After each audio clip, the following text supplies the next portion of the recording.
এখানে একটা হুজুর মনে করেন 100 বিঘা জমি আছে, এই হুজুরের আবার কিছু বগলের তলে হুকারি ধরার লোক আছে, সেই হুকারি ধরে রাখলো। বাইরে এক গ্রামের এক কর্নারে 10-12 জন মানুষের মধ্যে বলছে যে হুজুর একটা সেই ভালো মানুষ বাড়ি এই কাম করেছে, হুজুর মরদ করা যায়। ওখানে আবার এই হুজুরের আর একটা লোক আছে, তাই শুনে হুজুরে হুজুরের এত প্রশংসা করলো। তখন উনি আবার সন্ধ্যার সময় এসে হুজুর কথা, চাচা আপনার কেমন ওই লোক খুব প্রশংসা করলো। তখন মনে মনে চিন্তা করি বাপ করি, তুই এতই যখন আমার সুনাম করলো, তাহলে ওর সাথে কথা না বললে তো হয় না। সকালবেলা উঠে কিষেন পেটে গেছে, কিষেন দা করতে, ভাই আপনার ডাকিচ্ছে অমুক হাজি সাহেব। কে করছে না তোমার কিবেন তুমি শুনে আসো। আচ্ছা সালাম দিতে, চাচা কি কন? তো বলছে বা এখন তো আশ্বিন কাজী মাসের দিন, তোমার দিনকাল কেমন যাচ্ছে? কোথায় চাচা যাচ্ছে, আল্লাহ দিচ্ছে, কিন্তু ঘরত ভাত আছে, হাট করার টাকা না। এরকম হয় কি হয় না? তখন এই হাজি সাহেব হচ্ছে যে তাহলে 3 মণ ধান না এলিয়ে যাবা। খালি একদিন মানুষের কাছে প্রশংসা করছে, তাতে 3 মণ ধান। কথা কথা পারি তাহলে আল্লাহ শক্তি কি এই মানুষের থেকে কম না বেশি? আল্লাহ শুকরিয়া দেয়, জীবন ছেড়ে দেয়, মোহাম্মত দিয়ে করবে, আপনার জন্য যা দরকার আল্লাহ দিয়ে দিবে।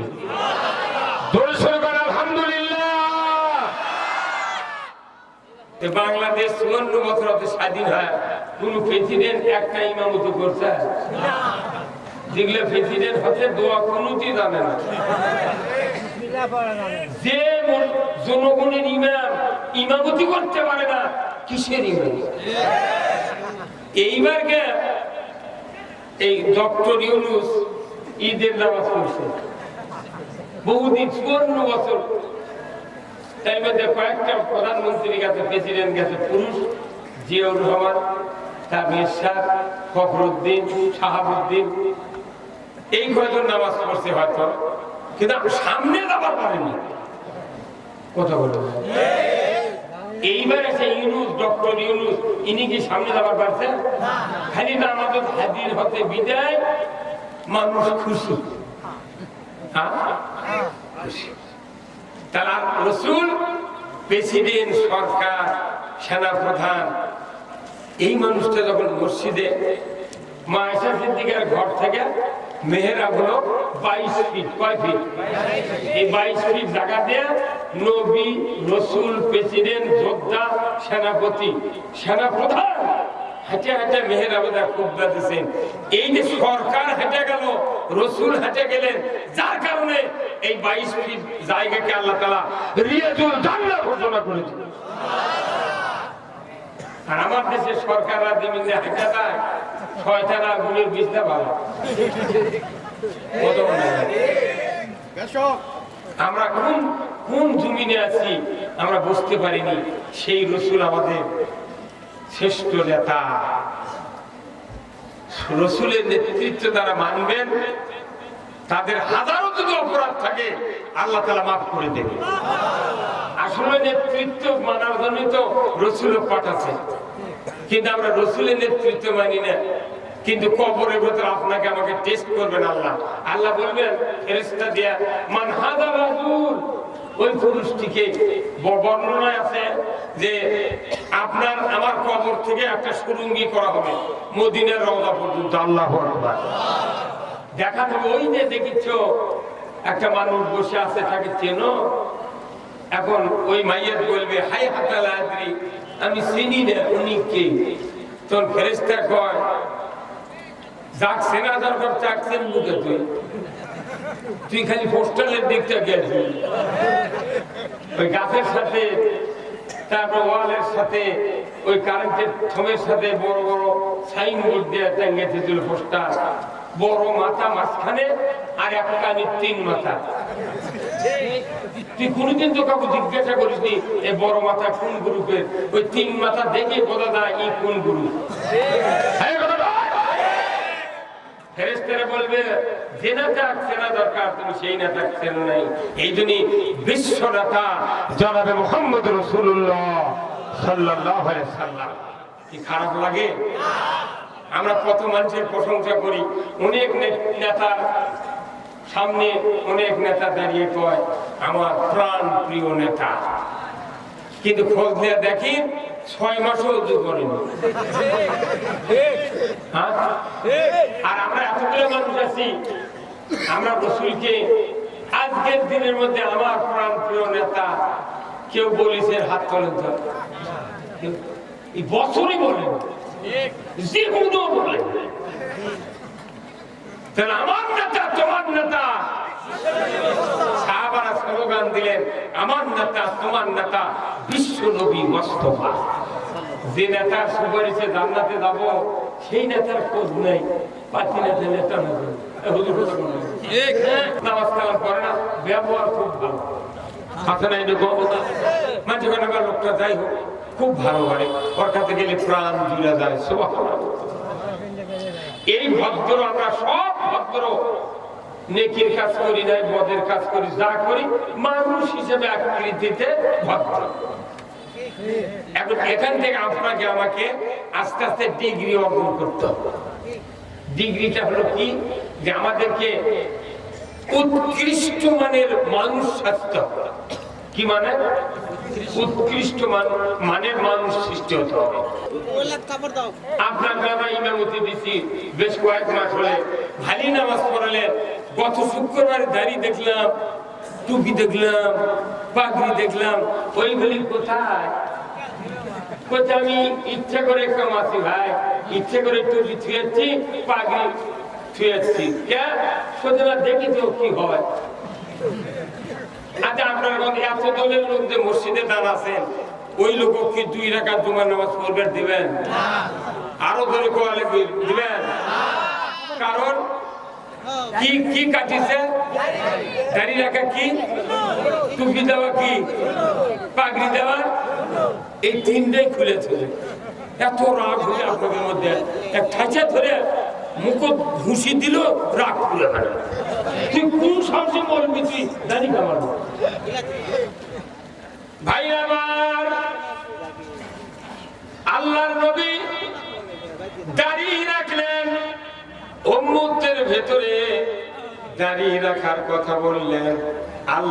আল্লাহর নবী এক পর্যায়ে বললেন, আমার উম্মতেরা তোমরা খবরদার সোয়ালের উপরে ধারালো অস্ত্র লাগাবে না। মানে দাড়ি কাটা নিষেধ করে, তার কি দাড়ি কাটা হারাম, রাখা সুন্নাত, কাটা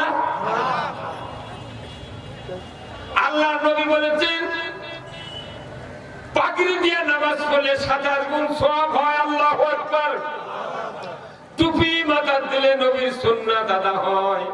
টুপি এমন একটা সুন্নাত, বাহিরের থেকে কোনো খারাপ চিন্তা মাথার ভেতরে ঢোকে না, ভেতর থেকে খারাপ চিন্তা বাড়ায় না। এই টুপিটা হলো ব্রেনের কভার, ধরে বলুন ঠিক কিনা? এই সুন্নাত রাখলে খুশি, কাটলে বেদার। শুধু ইমামরা যদি কাটে, ইমামরা কাটলে বেদার, আর হাজার হাজার মানুষ খালি বেলেট কিনে 6 লাখ করে দিচ্ছে। মরদি বাড়ি যুবক মানুষ খালি মাথা কলক দিয়ে 76 বছরের বুড়া যদি খালি দাড়ি কামায়, মনে হচ্ছে আবার যুবক হয়ে গেছে। তাহলে সুন্নাত কাটলে বেদার, সুন্নাত কাটছেন তো বেদার হয়েছেন, তাকে ইমামতির থেকে তাড়িয়ে দিলেন। আমার আল্লাহ বলেছেন তাগুতকে অস্বীকার করা ফরজ, ফরজ কাজটা আদায় না করে যারা কালেমা পড়বে, এই কালেমা পড়া পরিশুদ্ধ হবে না।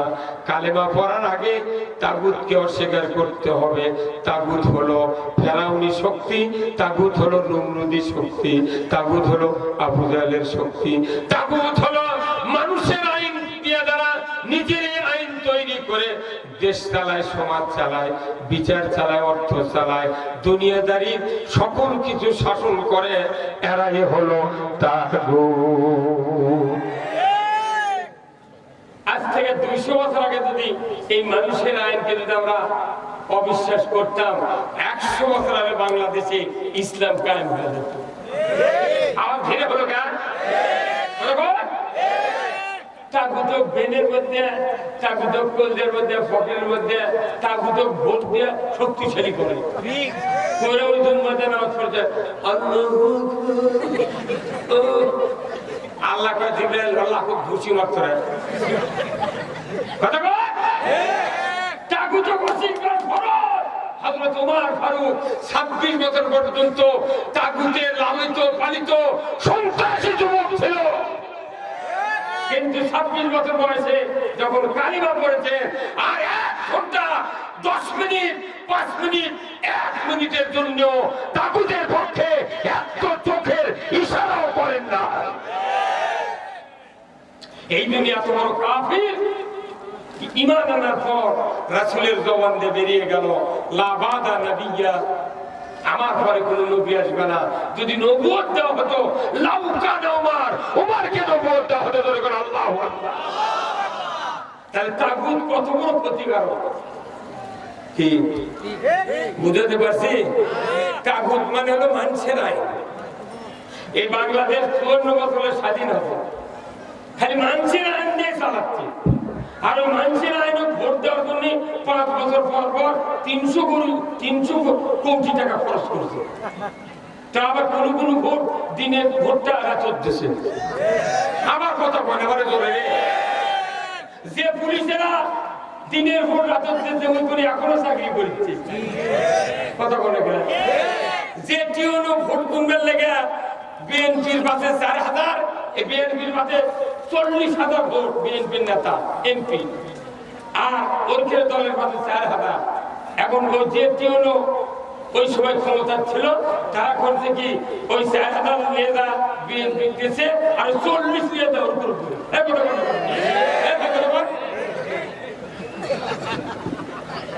তাই ওই লোকগুলো বসে আছে তাহলে ওর কোনি বসে ছিল জিবরাইল যদি ভোট করে আপনার পাস করতে দিবে না এদেশে সংস্কার হবে বিচার হবে তারপরে জুলাই সনদ পাস হবে তারপরে বাংলাদেশে নির্বাচন হবে কেউ তো স্লোগান তো কোন দিলেন না আরে ভাগের পাশে আমি স্লোগান দেন দেখি তো কেন কাজ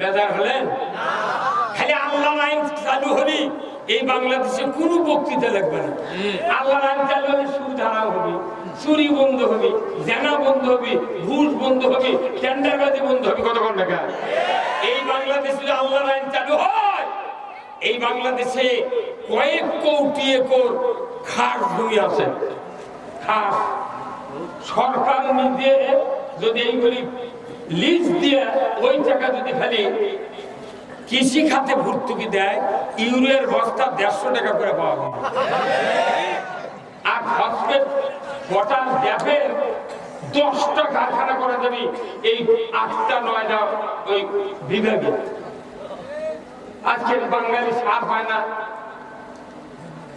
ফসফেট পায় না ইউরিয়া পায় না কিছু পায় না একটা লোক চিন্তা করে না মনে খালি তাহাজ্জুদ করলে বোধহয় দুনিয়া ভালো হবে তাহাজ্জুদ করার কাম বাদেনি দুনিয়া ভালো করা এই দেশের মোট মানুষ যদি তাহাজ্জুদ করে গরু চুরি বন্ধ হবে না